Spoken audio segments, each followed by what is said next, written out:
Hello, everybody. And hello, world. It's Adam and Mr. Dino, and I'm going to do a little backtrack into time. What? I'm going to share something I learned when I went to elementary school when I was little. You were little? You're really big now.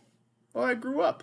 But some of those things that I learned a long time ago still stuck in my brain, and they still help me today. Oh, what is it?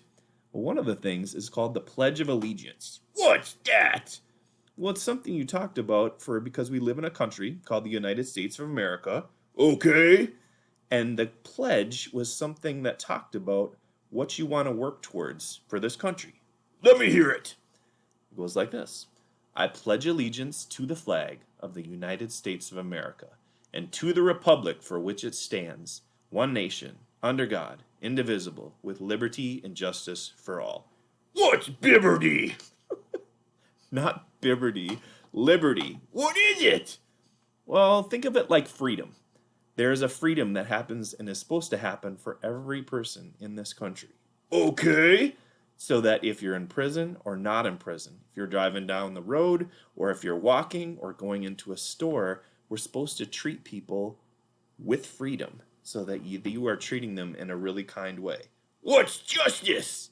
Well, justice means you have equal rights under the law so that nobody is treated unfairly because they're too tall or too short, male or female, or whatever race you are, that you are treated with justice.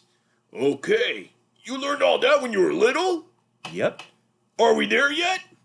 Not yet, but America's working towards that. And it's our job, each one of us, even me?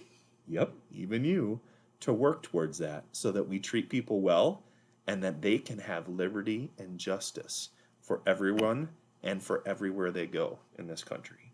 Okay. So that is something I owe that I learned in elementary school, and I'm still striving for to this day as a social worker. So, treat people well, treat people kind, and again, liberty and justice for all. Thank you.